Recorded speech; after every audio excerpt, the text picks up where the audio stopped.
जी, तो अब हम बढ़ते हैं अपने अगले 7th पॉइंट की तरफ, जो है एनओसी। अब एनओसी क्या है, प्लॉट और फाइल में एनओसी का क्या किरदार है। एनओसी से मुराद अप्रूवल है किसी भी सोसाइटी की। वो अप्रूवल किसी भी डेवलपमेंट अथॉरिटी से मिलती है सोसाइटी को, जैसे लाहौर में लाहौर डेवलपमेंट अथॉरिटी है, एलडीए जिसे कहते हैं। इस्लामाबाद में कैपिटल डेवलपमेंट अथॉरिटी है, सीडीए कहते हैं। फैसलाबाद में एफडीए है, मुल्तान में एमडीए है, गुजरांवाला में जीडीए है, गुजरांवाला डेवलपमेंट अथॉरिटी। तो उन जो डेवलपमेंट अथॉरिटी हैं उनसे सोसाइटी को अप्रूवल मिलती है। इसके अलावा कुछ लोकल बॉडीज भी हैं, जैसे टीएमए हो गया, वहां से अप्रूवल मिलती है। या कोऑपरेटिव सोसाइटीज जो होती हैं उनको रजिस्ट्रार जो होता है वो एनओसी देता है। तो एनओसी के रेफरेंस से हम प्लॉट की अगर बात करें तो प्लॉट नॉर्मली जिस जगह पे होता है वो एनओसी अप्रूव्ड होता है। डेफिनेटली उन्होंने जमीन खरीद के एनओसी लेके फिर डेवलप करके आपको पोजेशन दिया होता है, जबकि फाइल में ऐसा नहीं होता। या इस तरह से होता है कि जो एरिया फ्रंट वाला होता है वहां पे वो डेवलप करके एनओसी लिया होता है, वो प्लॉट डेवलप करके देते हैं, उससे आगे कुछ जमीन और परचेज कर रहे होते हैं या कर ली होती है, वहां पे उसकी एक्सटेंशन शो करते हैं, एक्सटेंशन में फाइल्स इशू करते हैं। तो उस जो एक्सटेंशन की फाइल्स होती हैं वो अंडर प्रोसेस होती हैं, उसमें एनओसी अभी नहीं होता। तो संभव हम ये करते हैं कि जो प्लॉट होता है वो नॉर्मली एनओसी वाली जगह पे होता है, और जो फाइल्स होती हैं वो मोस्टली एनओसी वाली जगह पे नहीं होती, वो अंडर प्रोसेस होती हैं। अच्छा, अब इंपॉर्टेंट चीज ये है कि फाइल्स की सूरत में एनओसी क्यों नहीं होता। इसलिए नहीं होता, वो जो लैंड जो इन्होंने शो की होती है एक्सटेंशन की, वो अभी अंडर प्रोसेस होती है, यानी उन्होंने बयाना वगैरह किया होता है। तो जो फाइल्स इशू की होती हैं उन फाइल्स की सारी पेमेंट ये उस लैंड वाले को देंगे, उस लैंड वाले को दे के उसका पोजेशन लेके उसकी रजिस्ट्रियां डेवलपमेंट अथॉरिटी में जमा करवानी होती हैं, फिर डेवलपमेंट अथॉरिटी उस पर एनओसी देती है। तो अभी ये हुआ ही नहीं होता, यानी अभी उन्होंने जमीनें नहीं खरीदी होती, इसी वजह से वो एनओसी नहीं उनको मिल सकता। तो वो क्या करते हैं कि फाइल्स इशू करते हैं, उनसे पेमेंट लेते हैं और लैंड ओनर्स को देते हैं, और वहां से फिर वो डेवलपमेंट अथॉरिटी में लैंड जमा करवाते हैं, फिर उनका एनओसी आता है। सर, एक बंदे को कैसे पता चलेगा कि सोसाइटी का एनओसी अप्रूव्ड है कि नहीं है? जी, बहुत अच्छा क्वेश्चन है, लेकिन ये बहुत इजी है। आजकल आपने देखा होगा कि सोसाइटीज वाले अपनी एडवर्टाइजमेंट में एक बार कोड शो करते हैं, वो एलडी की तरफ से इशू होता है, उसको आप स्कैन करें तो उसमें एनओसी आ जाता है। ठीक है। दूसरा तरीका ये है कि जो सोसाइटीज नॉर्मली एडवर्टाइजमेंट करती हैं वो एनओसी वाली ही होती हैं, और इसके अलावा आप जो डेवलपमेंट अथॉरिटी है उनकी वेबसाइट से भी जाके पता कर सकते हैं, उनमें पूरी लिस्ट आ जाती है कि कौन सी सोसाइटी एनओसी वाली है, कौन सी अप्रूव है, कौन सी इलीगल है, कौन सी अंडर प्रोसेस है, वो सारी की सारी लिस्ट उसमें आ जाती है। तो इसके अलावा सोसाइटी वालों से भी आप जाके पूछ सकते हैं कि उनसे कोई डॉक्यूमेंट्स देख सकते हैं जो एनओसी वाले डॉक्यूमेंट्स होते हैं। अदरवाइज सोसाइटीज आजकल खुद ही पब्लिक कर देती हैं, अपने क्लाइंट का जो कॉन्फिडेंस है उसको बिल्ड करने के लिए वो खुद ही सारी चीज़ें पब्लिक कर रही होती हैं। जी अच्छा सर, एक सोसाइटी को डेवलपमेंट अथॉरिटी से एनओसी अप्रूव कराना जरूरी होता है? जी, बहुत ज़रूरी होता है।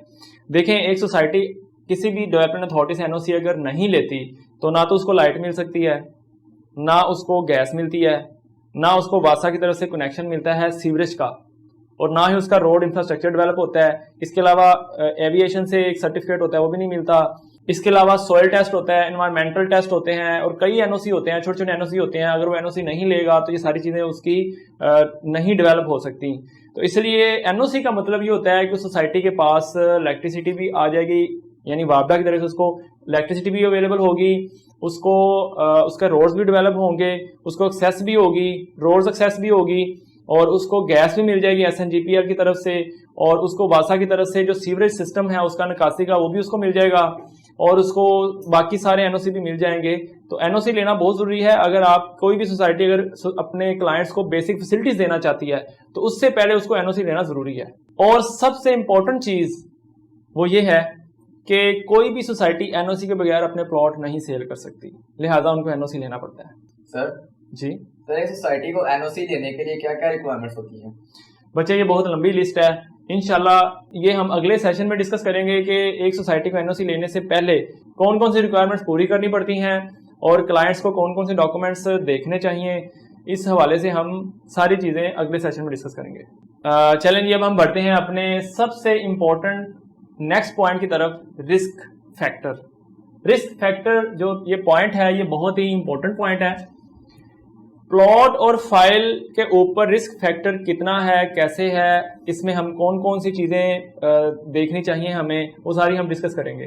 प्लॉट के हवाले से जो रिस्क फैक्टर है, प्लॉट 90% सिक्योर होता है। प्लॉट 90% सिक्योर इसलिए होता है कि प्लॉट आपको मौके पे मिल जाता है, तो उसमें कोई रिस्क रहता ही नहीं है। ज़ाहिर है जो आपकी बेसिक नीड है, जिस पर्पज़ के लिए आपने प्रॉपर्टी खरीदनी है, वो यही है ना कि आपको प्लॉट मौके पे मिल जाए, आप घर बनाए सुकून से रहें, तो वो आपको मिल जाता है। इसलिए प्लॉट 90% सिक्योर है। सर जी सर, प्लॉट 90% सिक्योर क्यों है, 100% सिक्योर क्यों नहीं है? हाँ जी, 100% सिक्योर इसलिए नहीं है कि 10% उसमें थोड़ी सी गुंजाइश होती है कि आपका प्लॉट रिस्क में होता है। वो इस वजह से कि सम टाइम प्लॉट का नक्शा बना होता है, सड़कें बन रही होती हैं, आपको पोजेशन नहीं मिल रहा होता, उसमें कोई लिटिगेशन हो सकती है, या सम टाइम वो जो जगह होती है वो गवर्नमेंट की ऑन लैंड होती है, उसमें कोई गवर्नमेंट ने कोई प्रोजेक्ट करना होता है, कोई स्ट्रक्चर रोड बनाना होता है, रिंग रोड बनाना होता है, लेकिन सोसाइटी वाले उसमें प्लॉट काट के आपको दे देते हैं। या सम टाइम ऐसा भी हुआ है कि वो जगह औकाफ की होती है और वहां पे सोसाइटी ने प्लॉट डेवलप करके लोगों को दिए होते हैं, बेचे होते हैं, लेकिन पोजेशन नहीं दे पा रहे होते क्योंकि उसमें स्टे चल रहा होता है, लिटिगेशन चल रही होती है। तो इसलिए 10% डेवलप प्लॉट में भी रिस्क फैक्टर होता है। अगर हम बात करें फाइल के रिस्क फैक्टर की, तो फाइल 90% रिस्की होती है। 90% क्यों रिस्की होती है? इसके 10 वजूहात हैं। इसके 10 वजूहात हैं कि फाइल रिस्की होती है। पहली वजह यह है कि आपको फाइल बुक कराते वक्त प्लॉट नहीं मिलता, मौके पे प्लॉट नहीं मिलता, आपको सिर्फ एक फाइल या बुकिंग फॉर्म मिलता है जो कि कंपनी की तरफ से प्रॉमिस होता है या लायबिलिटी होती है कि वो कल को आपको प्लॉट देगी। कब देगी, कहाँ देगी, ये कोई पता नहीं होता, ये भी एक रिस्क है। दूसरा रिस्क फैक्टर ये है कि जमीन नहीं होती, या जमीन होती है लेकिन वो बयाने पे होती है, वो अंडर प्रोसेस होती है, यानी खरीदने के मराहल में होती है, तो इस वजह से वो रिस्की होती है। और यहीं से तीसरा रिस्क शुरू हो जाता है कि अगर वो जमीन ना मिले कल को वो बयाना उसका बयाने पे लिटिगेशन हो जाए, स्टे लग जाए, या एक से ज्यादा ओनर हैं लैंड के, उनमें से कोई एक दो बंदे नहीं दे रहे जमीन, तो वो स्टे लगवा लेते हैं, तो इस वजह से वो जमीन नहीं मिल पाती, या समटाइम उनका रेट की सेटलमेंट नहीं हो पाती, कि रेट्स बढ़ जाते हैं, या समटाइम ये भी होता है कि उन डेवलपर से पेमेंट नहीं हो पाती। तो इस वजह से भी ये सारे रिस्क फैक्टर मौजूद होते हैं।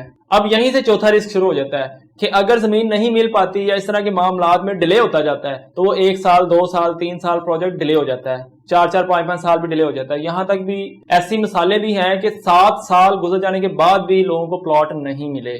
तो ये भी रिस्क इसमें मौजूद है।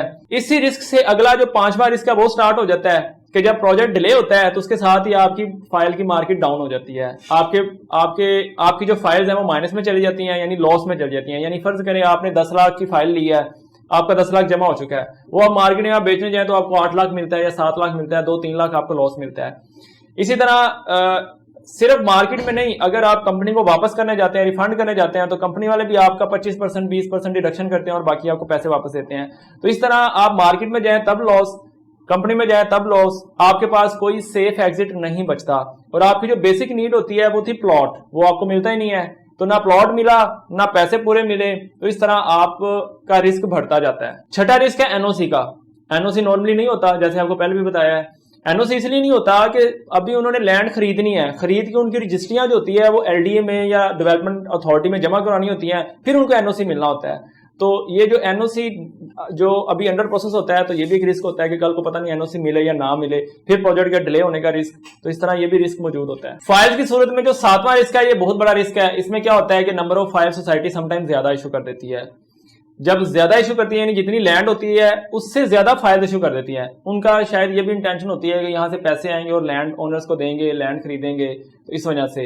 लेकिन रिस्क ये होता है कि अगर कल को वो लैंड ना खरीद सके तो वो जो ज्यादा फाइल उन्होंने इशू की होती हैं उसका क्या करेंगे। तो इसमें इन भाई का वो भी क्वेश्चन आता है। अच्छा सर, अगर एक कंपनी के पास लैंड से ज्यादा वो फाइल इशू करती है तो कंपनी उसको कैसे क्लोज करेगी? अगर लैंड से ज्यादा सोसाइटी वाले फाइल बेच दें तो उसका फिर क्या करते हैं? तो उसका फिर ये करेंगे कि अगर वो नंबर ऑफ प्लॉट कम है, लैंड कम है और फाइल ज्यादा हैं, तो वो 2-3 साल 4 साल के बाद बाय बैक करते हैं, यानी वो सोसाइटी वाले उन फाइल्स को वापस खरीदते हैं मार्केट के थ्रू, या वो मर्जिंग करवाते हैं, या वो रिफंड करवाते हैं कि वो लोगों को पैसे वापस कर देते हैं। सम टाइम प्रॉफिट पे भी वापस करते हैं, सम टाइम पूरे पैसे वापस करते हैं, और सम टाइम डिडक्शन में पैसे वापस करते हैं। तो इस तरीके से वो उन फाइल्स को खत्म कर देते हैं। अब जो एक्सेस फाइल्स हैं वो सोसाइटी ने जो वापस ली, लेकिन इसमें क्लाइंट का रिस्क क्या था कि उसने किस नियत से फाइल ली थी कि मुझे कल को प्लॉट मिलेगा, मैं घर बनाऊंगा, लेकिन हुआ क्या, 4-5 साल बाद उसको पता चला कि प्लॉट तो नहीं है, और वो फाइल थी और फाइल के उसको वो कह रहे हैं कि या तो आप पैसे वापस ले लें या आप वो फाइल किसी दूसरी फाइल में मर्ज करवा लें। तो उसकी जो बेसिक नीड थी प्लॉट की वो तो नहीं उसकी पूरी हुई। तो तो इसलिए वो रिस्क था। अब जिसका 8वां रिस्क है वो है लॉन्ग टर्म इन्वेस्टमेंट कह लें या लॉन्ग टर्म प्रोजेक्ट कह लें कि फाइल्स में आपने अभी बुकिंग करवानी है, कोई 3-4 साल बाद उसने अपने प्रोसेस से गुजर के बैलेट होना है, फिर उसका प्लॉट लगना है, फिर उसके बाद उसका डेवलप होना है, फिर आपको पोजेशन मिलना है। तो जब तक ये चलता रहेगा आपका रिस्क रहेगा कि पता नहीं ये एंड पे आके प्लॉट मिलता है या वही सीन हो कि प्लॉट के फाइल रिफंड हो जाए। जबकि दूसरी तरफ प्लॉट फौरी तौर पे आपको कब्जा मिल जाता है, आप सुकून से घर बनाते हैं और सुकून से रहते हैं। अब जो 9th रिस्क है वो है लोकेशन का, यानी प्लॉट में तो आपने मौके पे एक लोकेशन फिक्स कर ली, प्लॉट ले लिया, कब्जा कर लिया, लेकिन फाइल में आपको पता ही नहीं होता कि किस जगह पे आपका प्लॉट लगना है। पहला आपका ये होता है कि आपकी जो बैलेट होनी होती है उसमें समटाइम्स सोसाइटी वाले फेवरेटिज्म करते हैं कि अपने खास लोगों को अच्छी अच्छी लोकेशन दे देते हैं और बाकी क्लाइंट्स को वो बैड लोकेशन देते हैं। दूसरा ये होता है कि क्लाइंट को नहीं पता होता कि वो बेचारे को किस कोने में प्लॉट मिलना है, कि प्लॉट कब्रिस्तान के सामने मिलना है या किसी कोने में मिलना है या बाउंड्री पे मिलना है, ये उसको नहीं पता होता, ये रिस्क होता है। जो कब्रिस्तान के पास जो प्लॉट है उसके ऊपर मैं आपको एक बात सुनाता हूँ। हमने एक क्लाइंट को प्लॉट दिखाया, वो कब्रिस्तान की तरफ गली जा रही थी, इस तरह ना, आगे कब्रिस्तान था और उससे पहले एक गली थी। तो हमने क्लाइंट को दिखाया कि भाई ये प्लॉट है इस गली में। तो उसने कहा कि ये जो गली सीधी जा रही है ये किस तरफ जा रही है? हमने कहा कब्रिस्तान की तरफ, आगे कब्रिस्तान है। तो उन्होंने कहा अच्छा, जितने भी जनाजे गुजरेंगे मेरी गली से गुजरेंगे? तो उन्होंने कहा नहीं भी मैंने नहीं यहाँ पे लेना। बहरहाल अपनी अपनी थिंकिंग होती है, क्लाइंट नहीं पसंद करता है ऐसी जगहों पे प्लॉट लेना। नेक्स्ट ये होता है कि जो फाइल्स वाले होते हैं उनको एंड पे फेंक दिया जाता है। वो कैसे कि जो फ्रंट वाला एरिया होता है, जो सोसाइटी वाले डेवलप कर रहे होते हैं, जो शुरू में बुकिंग जिन फाइल्स ने की कराई होती है उनको दिखा के ये हम एरिया डेवलप कर रहे हैं, वो यही समझते हैं कि शायद हमारा इसी जगह पे फ्रंट यानी गेट से एंटर होते साथ पहला ब्लॉक हमारा ही होगा। लेकिन होता यह है कि उनको एंड पे इसलिए फेंकते हैं सम टाइम कि फर्ज करें उन्होंने 10 लाख की फाइल ली है और 2-3 साल गुजरने के बाद वहाँ का जो एरिया है वो काफ़ी कॉस्टली हो चुका होता है, डेवलप होने के बाद वो प्लॉट मौके पे 25 लाख का सेल हो रहा होता है। तो सोसाइटी वाले उस 10 लाख वाले प्लॉट को वो जगह नहीं देते, वहाँ पे अलग से 25 लाख की डील निकाल देते हैं या 25 लाख का प्लॉट भेज देते हैं और उन 10 लाख वालों को पीछे ले जाते हैं। तो इस तरह वो ये समझ रहे होते हैं कि हमने फ्रंट पे आना है, लेकिन वो उनकी लोकेशन बैक पे चली जाती है और उनको पीछे फेंक देते हैं। तो ये भी उनका रिस्क होता है कि उनको पता नहीं होता कि हमारी फाइल्स को प्लॉट कहाँ पे लगेंगे। अब 10वां रिस्क हम डिस्कस करेंगे, जो सबसे ज्यादा खतरनाक रिस्क है वो है फ्रॉड का। जो प्लॉट होता है उसमें फ्रॉड नहीं होता। देखें, आपने कोई सोसाइटी से प्लॉट लेना है तो वो आपको ये किसी भी स्ट्रीट में, फेज में, ब्लॉक में, सेक्टर में प्लॉट दे देगा, आप उसका कब्जा करें, घर बनाएं, उसमें कोई रिस्क ही नहीं है। लेकिन फाइल में जब वो आपकी बुकिंग करता है, आपसे पैसे पकड़ता है, तो कोई पता नहीं वो कल को लैंड खरीद सके कि ना खरीदे, उसको एनओसी मिले ना मिले, हो सकता है वो डिफॉल्ट कर जाए, हो सकता है वो भाग जाए। तो फ्रॉड के चांसेस यहाँ पे हैं। बल्कि ऐसा हुआ भी है कि फाइल इशू की, उसके बाद सोसाइटी वाले गायब और केस नैब में, और उसके बाद बंदे खजल खराब। तो कोई पता ही नहीं है कि वो लैंड कहाँ थी और सोसाइटी कहाँ गई। इस तरह उनके साथ फ्रॉड हुआ है। अब हम इसको समझ ऐसे करते हैं कि प्लॉट 90% सिक्योर होता है और फाइलें 90% रिस्की होती हैं। जैसे मैंने बताया था कि ये इसमें रिस्क फैक्टर ज्यादा होता है। सर जी, हाँ पुत्र। सर जी, अगर फायदा 90% रिस्क है तो फायदा ने सारे लुटे गए। सारे नहीं लुटे गए। मैंने जो किया है 90% रिस्क है, 10% नहीं है। देखो, अगर कोई ट्रस्टेड ब्रांड है और उसकी हिस्ट्री अच्छी है, यानी वो पहले से डिलीवर कर रहा है और उनकी सोसाइटी में एनओसी भी है, लैंड भी है, डेवलपमेंट भी हो रही है, तो फिर उसमें रिस्क नहीं होता। अगर वो आपको बुकिंग देता है और वो क्लेम भी करता है कि हमसे आके प्लॉट लें, तो फिर इसमें रिस्क नहीं होता। हर सोसाइटी वाले फ्रॉड नहीं करते, हर सोसाइटी में रिस्क नहीं होता, हर सोसाइटी वाले इस तरह की जो रिस्क फैक्टर वो नहीं बढ़ाते। वो अपनी कमिटमेंट को पूरा करते हैं, वो बुकिंग करते हैं और जो टाइम बताते हैं कि इस टाइम पे हम प्लॉट डिलीवर करेंगे, सम टाइम उससे भी पहले वो प्लॉट आपको पोजेशन में दे देते हैं। तो ऐसे ट्रस्टेड ब्रांड के अंदर जब आप फाइल बुक करवाते हैं तो आपको जब प्लॉट लगता है तो उसकी प्रॉफिटेबिलिटी बढ़ जाती है। और यही हमारा नेक्स्ट पॉइंट है, प्रॉफिटेबिलिटी। इसको हम डिस्कस करेंगे, प्लॉट और फाइल में प्रॉफिटेबिलिटी कितनी होती है। प्लॉट और फाइल की प्रॉफिटेबिलिटी को डिस्कस करने से पहले मैंने ये कुछ पॉइंट्स बनाए हैं। पहले मैं आपको ये समझा दूं कि प्लॉट और फाइल की प्रॉफिटेबिलिटी में क्या फर्क होता है। देखिए, आपने इकोनॉमी का एक रूल पढ़ा होगा कि where there is more risk there is more gain, there is more profit. जहां पे ज्यादा रिस्क होता है वहां पे प्रॉफिट भी ज्यादा होता है, और जहां पे रिस्क कम होता है वहां पे प्रॉफिट भी कम होता है। तो प्लॉट हमने डिस्कस किया था कि 90% सिक्योर होता है। अगर वो रिस्क फ्री है तो फिर इसका मतलब उसमें प्रॉफिट भी कम है। और फाइल 90% रिस्की होती है, अगर वो रिस्क बहुत ज्यादा हाईली रिस्की है तो उसमें प्रॉफिट भी ज्यादा होता है। वो कैसे होता है वो मैंने ये सारा कुछ लिखा हुआ है, मैं आपको 1 by 1 समझाता हूँ। मिसाल के तौर पे एक प्लॉट आपने लिया 30 लाख का और एक फाइल बुक कराई 15 लाख की। 30 लाख का जो प्लॉट है वो मौके का प्लॉट है, आपने फौरी पोजेशन लेना है, तो आपने फौरी की फौरी 30 लाख रुपए दिया और मौके का प्लॉट खरीद लिया। जबकि फाइल आपकी 15 लाख की थी, उसके लिए आपने 2 लाख दिया, तो आपकी फाइल की बुकिंग हो गई। अब जब आपने 2 लाख की फाइल की बुकिंग करवाई, उस वक्त उस जो एरिया की आपने बुकिंग करवाई है वहां पे खेत खलियान है, अभी फसलें हैं, वहां पे अभी कुछ भी नहीं है। यानी जिस जमीन पे आपके प्लॉट लग रहे हैं वहां पे इस वक्त आलू, शलजम, टिंडे, भिंडी, इस तरह की फसलों की चीजें हैं। इस स्टेप के बाद क्या होगा कि आपका एनओसी आ जाएगा, उसमें वैल्यू ऐड हो जाएगी उस फाइल के अंदर, और साथ साथ आप इंस्टॉलमेंट्स देते जा रहे हैं। उसके बाद आपकी मशीनरी आ जाएगी, आपकी वैल्यू बढ़ जाएगी। उसके बाद आपके तरक्याती काम यानी डेवलपमेंट स्टार्ट हो जाएगी, आपकी वैल्यू ऐड होती जाएगी। उसके बाद आपकी बैलेट होगा, यानी आपको प्लॉट नंबर अलॉट कर दिया जाएगा, उसमें आपकी और वैल्यू ऐड होती जाएगी। उसके बाद आपको पोजेशन मिल जाएगा, आपको कब्जा मिल जाएगा, तो उसमें फिर वैल्यू ऐड होगी। और उसके बाद वहां पे कंस्ट्रक्शन स्टार्ट हो जाएगी, मतलब उस एरिया में घर बनने शुरू हो जाएंगे, प्लाजे, और इस तरह से वहां पे एक लाइफ स्टार्ट हो जाएगी। और इस तरह आपका वो प्लॉट डेवलप होके प्रॉफिट में कन्वर्ट हो जाएगा। वो किस तरह, अब ये देखें, ये जो 30 लाख का प्लॉट था 3 सालों में, फर्ज करें ये सारा कुछ जो हुआ ये 3 सालों में हुआ है। 3 सालों में 30 लाख वाला प्लॉट 40 लाख का हो गया, यानी 10 लाख रुपए इसमें प्रॉफिट हुआ। और 3 सालों में 15 लाख वाली जो फाइल थी वो 35 लाख की होगी। तो ये 40 लाख का हुआ और ये 35 लाख का हुआ, तो ज्यादा प्रॉफिट किसका हुआ? 40 लाख वाला ज्यादा हो गया फिर। हाँ, बाहर तो ये 40 लाख वाला ज्यादा लग रहा है, लेकिन इसकी हम रिटर्न ऑन इन्वेस्टमेंट देखेंगे, ROI इसको कहते हैं, कि जो हमने इन्वेस्टमेंट अपने जेब से की है उसके ऊपर हमें रिटर्न कितना आया है। वो हम देखेंगे कि अगर 40 लाख को देखें तो 10 लाख इसमें प्रॉफिट ऐड हुआ है।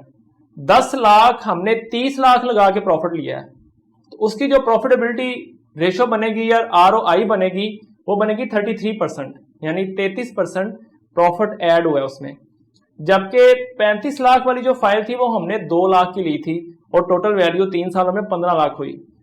तो 15 लाख के ऊपर जो 35 लाख की वैल्यू ऐड हुई है वो 133%, यानी मोर देन 100%, यानी 1.3 टाइम्स ज्यादा इंक्रीज हुई है। तो देखा जाए तो प्लॉट से फाइल की ROI यानी रिटर्न ऑन इन्वेस्टमेंट, यानी रिटर्न हमें ज्यादा मिलता है। लेकिन इसकी दूसरी तरफ देखा जाए, प्लॉट रिस्क फ्री है। ये जो 30 लाख है ये आपका डाउन नहीं होता, ये सिक्योर है आपका।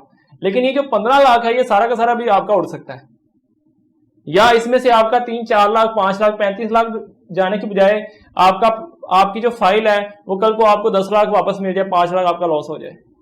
यानी इसमें लॉस मौजूद है, इसमें लॉस नहीं है। ये जो मैंने एग्जांपल दिया है ये एक्चुअल इस तरह हुआ है। लाहौर में एक सोसाइटी है जहां पे लोगों ने 15 लाख का प्लॉट लिया, 4 साल बाद वो प्लॉट 55 लाख का हुआ है, यानी उसने 2 टाइम्स ज्यादा गेन किया है।